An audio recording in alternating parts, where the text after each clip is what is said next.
क्या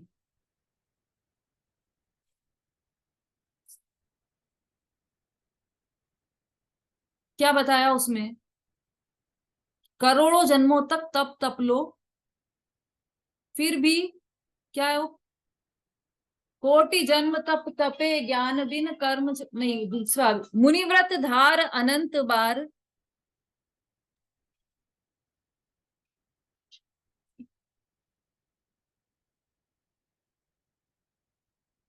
ग्रीवक उपजायो, पे निज आत्म ज्ञान बिना सुख लेश न पायो। इतनी बार मुनिव्रत धारण कर लिए, कितनी बार कि हमारे पीछे कमंडल इकट्ठे करें तो एक सुमेरु पर्वत खड़ा हो जाए। इतनी बार हमने मुनिव्रत धारण कर लिया, लेकिन फिर भी क्या हुआ? फिर भी मोक्ष नहीं गए। क्यों नहीं जा पाए? क्योंकि ये भेद विज्ञान की जो छेनी जिसकी हम बात कर रहे हैं, स्वरूपाचरण चारित्र शुद्धोपयोग, इसका प्रारंभ भी हम नहीं कर पाए। ये छेनी से हमने उनको अंदर में भेद ही नहीं किया, कर्म को और आत्मा को अंदर में भेद ज्ञान नहीं प्रगटा। तो क्या हुआ कि हम इसी संसार में भटकते रह गए, है ना। ये बात हमारी चल चुकी थी। अब इसके बाद निज माही निज के हेतु निज कर, इस लाइन पर आ जाइए अब, है ना। मिल गई ना लाइन तो सबको? पेज नंबर 167 पर 8वें नंबर के छंद में नीचे की 2 लाइन है। निज माही निज के हेतु निज कर। अब निज माही मतलब अपनी आत्मा में,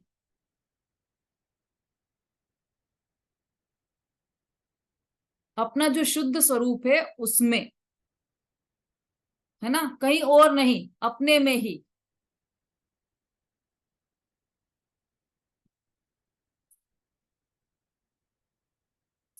क्या हुआ स्वरूपाचरण चारित्र में? अपने में ही, अपनी आत्मा में ही, निज के हेतु और अपने लिए ही और अपने द्वारा ही आत्मा को स्वयं अपने से ग्रहण करते हैं।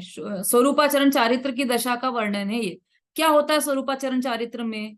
अपनी आत्मा में ही, कहीं और नहीं होता, सिर्फ अपनी आत्मा में ही होगा। हम सोचे कि और कहीं हो जाए तो वो नहीं। फिर किसके लिए? अपने लिए ही और अपने द्वारा ही ग्रहण करते हैं। देखो, ग्रहण करते हैं ये शब्द सब में लगाते जाना। अपनी आत्मा में ही किसको ग्रहण करते हैं? अपने लिए ही, अपने द्वारा ही आत्मा को स्वयं अपने से ग्रहण करते हैं। सब कार्य स्वयं में ही होने वाले हैं, अंदर के अंदर ही चलने वाला है ये सब, बाहर में कुछ भी नहीं होगा। जो भी कार्य है वह अंदर ही होगा, अपने लिए ही, अपने में ही और अपने द्वारा। करने वाला भी कोई दूसरा नहीं है, अपने द्वारा ही, मतलब खुद को ही, स्वयं को ही करना है, अपने द्वारा ही आत्मा को स्वयं अपने से ग्रहण करते हैं। स्वयं ही अपने आप से ग्रहण करते हैं अपनी आत्मा को।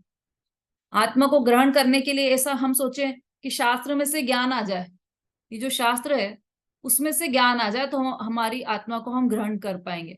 लेकिन हमें ये जो ज्ञान ग्रहण करना है वो कहाँ से आएगा? अपने अपने द्वारा ही, अपने में ही और अपने से ही आएगा।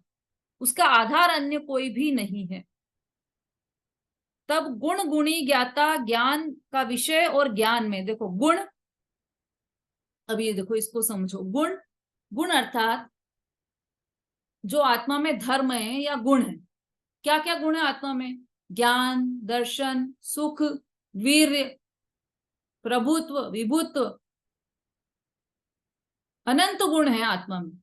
तो उन सब, वो सब गुण है आत्मा के। और गुणी, गुण को धरने वाला गुणी होता है ना। जैसे स्वर्ण में पीलापन, चमक और जो भी उसके गुण है स्वर्ण के, स्पर्श, रस, गंध, वर्ण वाले जो भी उसके गुण है स्वर्ण के, वो सब गुण। और उस गुण को धरने वाला, गुण को धरने वाला कौन है? तो स्वर्ण।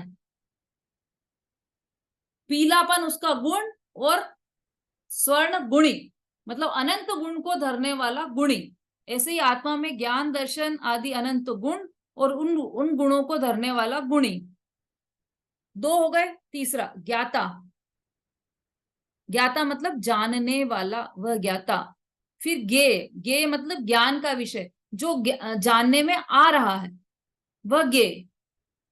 अभी हमारे ज्ञान में क्या जानने में, छह डाला हमारे ज्ञान में जानने में आ रही है, तो ये हमारा ज्ञेय है। जो ज्ञान का विषय है वह ज्ञेय है, जो जानने में आ रहा है वह ज्ञेय है। और ज्ञान में मतलब आत्मा में किंचित मात्र भेद नहीं रहता। कब की बात है यह? जब स्वरूपाचरण चारित्र होता है, जब शुद्धोपयोग होता है, तब वह निर्विकल्प होता है। उसकी निर्विकल्पता को बताने के लिए ये दो लाइन लिखी। कैसा निर्विकल्प होता है कि उसमें ये भेद नहीं रहता कि मैं तो जानने वाला और ये आत्मा मेरे ज्ञान में आने आने वाला, ये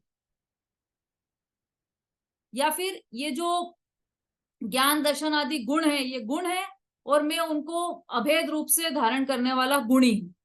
ऐसा कुछ भी भेद नहीं रह जाता स्वरूपाचरण चारित्र में। देखो भावार्थ में और क्लियर हो जाएगा, भावार्थ पढ़िए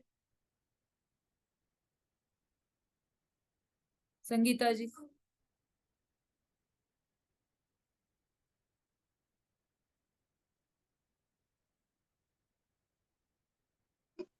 जिस प्रकार कोई पुरुष पीछ छेनी द्वारा पत्थर आदि के दो भाग पृथक पृथक कर देता है, उसी प्रकार स्वरूपाचरण चारित्र का आचरण करते समय वीतरागी मुनि अपने अंतरंग में भेद ज्ञान रूपी छेनी द्वारा अपने आत्मा के स्वरूप को द्रव्य क्रम से तथा रागादिक नो कर्म से और राग द्वेष आदि रूप भाव कर्म से भिन्न करके अपने आत्मा में आत्मा के लिए आत्मा को स्वयं जानते हैं।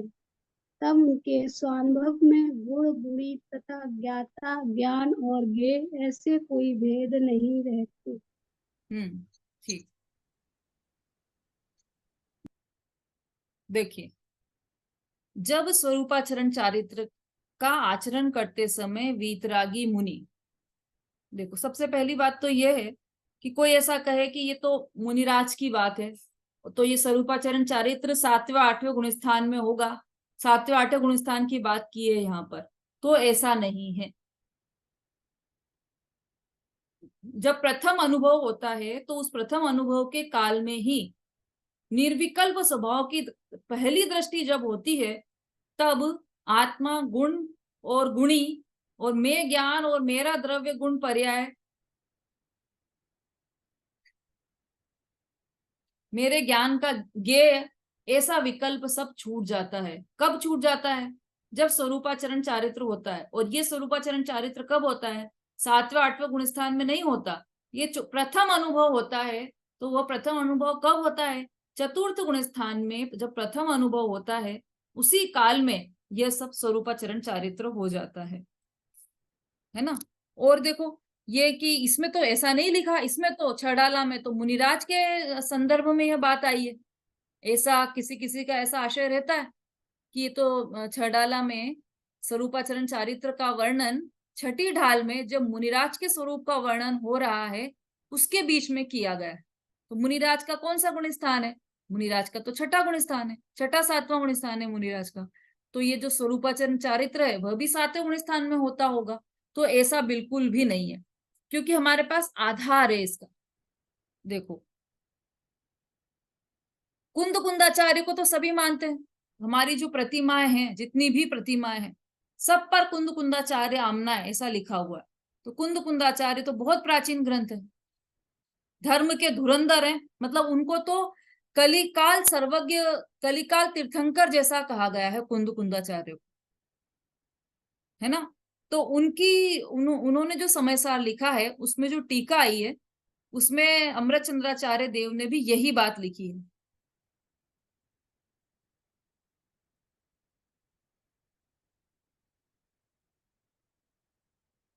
क्या लिखा उसमें?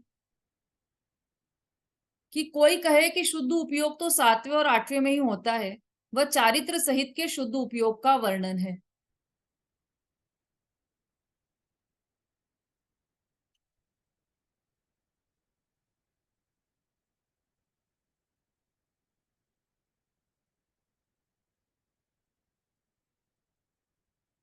हाँ, जो 7वें और 8वें गुण स्थान में यहाँ पर छड़ाला में मुनिराज के साथ क्यों लिया गया, मुनिराज के वर्णन के साथ, तो वह बात कह रहे हैं कि यह तो चारित्र सहित शुद्धोपयोग का वर्णन किया गया है। यहाँ पर, यहाँ जो मुनिराज के शुद्धोपयोग का वर्णन किया है, स्वरूपाचरण चारित्र का वर्णन किया है, तो वह चारित्र की उत्कृष्टता के साथ शुद्धोपयोग का वर्णन है। परंतु शुद्ध उपयोग तो चौथे गुण स्थान में जब पहली अनुभव की दशा होती है उसी समय उत्पन्न हो जाता है। उसी समय क्या होता है, जब शुद्धोपयोग होता है ना, तो क्या होता है उस समय शुद्धोपयोग में गुण गुणी का भेद मिट जाता है, ज्ञाता ज्ञेय का भेद मिट जाता है, और ये सब छूटकर अभेद अंतर में दृष्टि होती है। देखो यहाँ पर पूरा नास्ति से और फिर अस्थि से वर्णन किया गया है।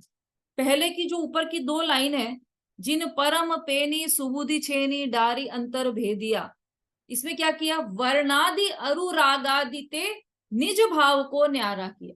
ये नास्ति से वर्णन किया, अपने आत्मा को किससे अलग किया, वर्णादिक से। वर्णादि मतलब स्पर्श रस गंध वर्ण, ये जो द्रव्य कर्म है उनसे अपने आप को भिन्न किया, और रागादिक से भी भिन्न किया, मतलब भाव कर्म से भी भिन्न किया। नो कर्म की तो बात ही नहीं दी है यहाँ पर, तो उससे तो भिन्न पहले ही समझना। शरीर मतलब नो कर्म, द्रव्य कर्म और भाव कर्म, इन तीनों से भिन्न अपनी आत्मा को किया, और निज भाव को न्यारा किया, मतलब अपनी आत्मा को अलग किया। इन तीनों से भिन्न तो किया, पर अपने आप में कैसे स्वरूपाचरण चारित्र उत्पन्न हुआ, तो उसकी अस्थि से बात आगे की 2 लाइन में ली है। निज माहि निज के हेतु निज कर आप में आप पे गयो, अपने आप को ही ग्रहण किया। स्वरूपाचरण चारित्र में अपने द्वारा, अपने में, अपने लिए, अपने आप को ग्रहण किया। कैसा ग्रहण किया कि वहां पर उस समय जिस समय ग्रहण किया दूसरा कोई भी भेद नहीं रहा, निर्विकल्प ग्रहण किया हम। न गुण गुणी का भेद रहा, न ज्ञाता ज्ञेय ज्ञान का कोई भेद रहा, किसी भी प्रकार का कोई भी विकल्प नहीं रहा, और निर्विकल्प अपनी आत्मा में लीन हो गए। ये स्वरूपाचरण चारित्र की दशा है। जैसे ठंडाई बनाते हैं हम गर्मी में, तो उसमें कितने मसालों का स्वाद आता है, उसमें बादाम भी है, इलायची भी है, काली मिर्च भी है, और क्या क्या है, खरबूजे के बीज हैं, काजू है, किशमिश, जो भी डलता है उसमें, मिश्री है, इतनी सारी चीजें डली हुई है।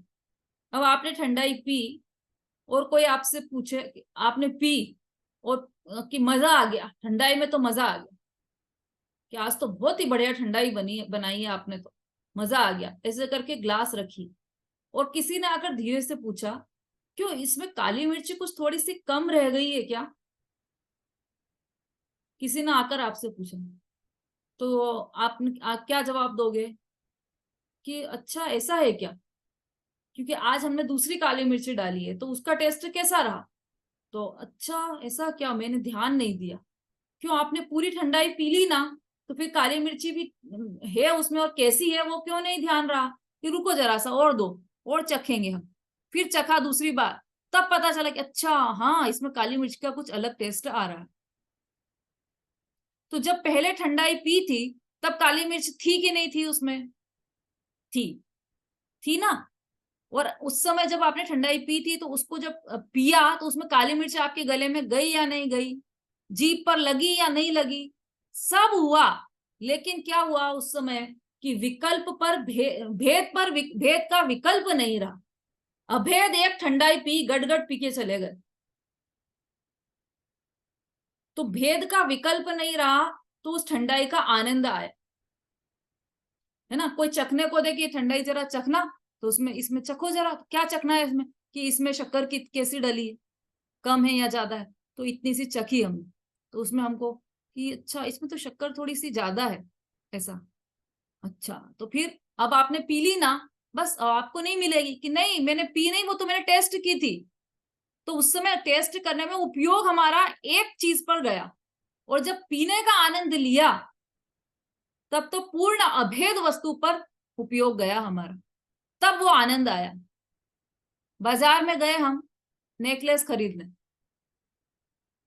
है ना, नेकलेस खरीदा, एक सेट खरीदा, तो कि कैसा है, कितने का है, और इसकी शाइनिंग कैसी है, इसकी मेकिंग कैसी है, एक एक चीज पर ध्यान दिया। इसमें यहाँ रेड कलर के कुंदन लगे हैं, तो ये ग्रीन ज्यादा अच्छे लगेंगे या रेड, तो ये रेड वाला ज्यादा अच्छा है, ये लूंगी, ये वाला नहीं लेना है। इतने सारे विकल्प किए, खूब सारे, कितने टन सोना है इसमें, कितने कैरेट सोना है, सब कुछ सारे विकल्प किए। और जब पहना तो कि पहनकर आनंद आ गया। क्यों? कि अब निर्विकल्प हो गए। वो जो भेद के विकल्प थे, उन विकल्पों से छूटकर निर्विकल्प होकर उस वस्तु का आनंद लिया।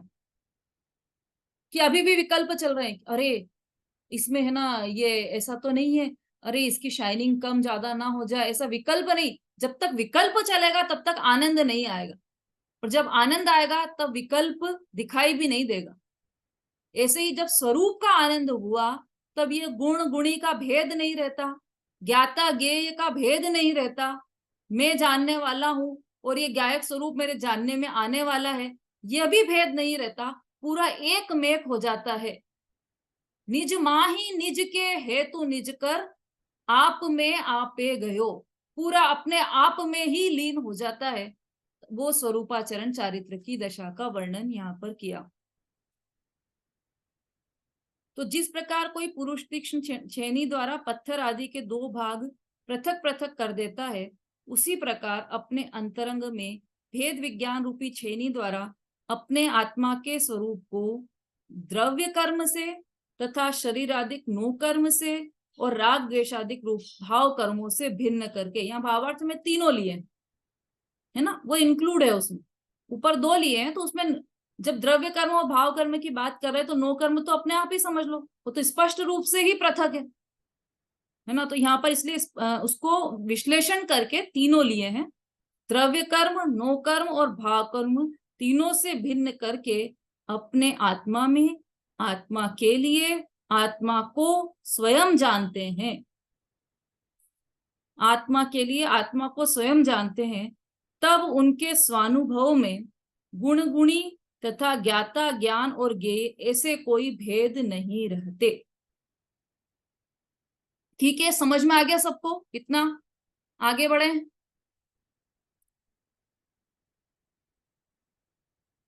चलिए, ऐसा लग रहा है कि सबको आ गया है समझ में। अगर समझ में नहीं आया हो तो प्रश्न पूछ सकते हैं, और यदि नहीं पूछ रहे हो तो इसका मतलब